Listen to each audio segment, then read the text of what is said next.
Forge a little bit more time and he might be the best prep user in all of Marvel, yes, above the likes of T'Challa and Tony Stark. Let's go over some of his modern inventions, shall we? Firstly, just because of how ambiguous it is, practically every technological wonder that was on Krakoa more than likely came from Forge. You can easily argue 98 to 99% of it all, including things like the Captain Krakoa suit.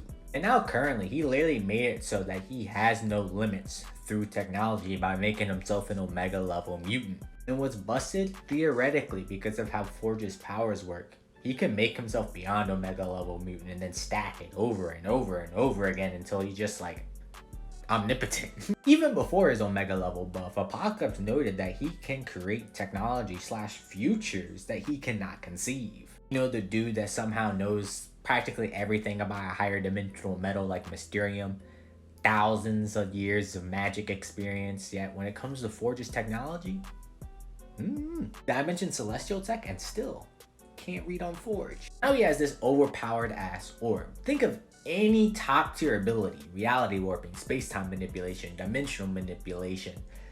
Forge can do it all just with this one orb. Even narrative manipulation. This item right here is the Anansi drum. Yes, this Anansi. Not only was this drum built to contain an entity-like boss, it also contains the ability to manipulate stories. The moment Forge put these goggles on, in the span of one panel, he created a countermeasure to practically nullify that narrative manipulation, freeing everyone under its control. Forge's ability prior to the Omega level upgrade was to be able to create anything, and now that he has the no limits, he can practically create anything.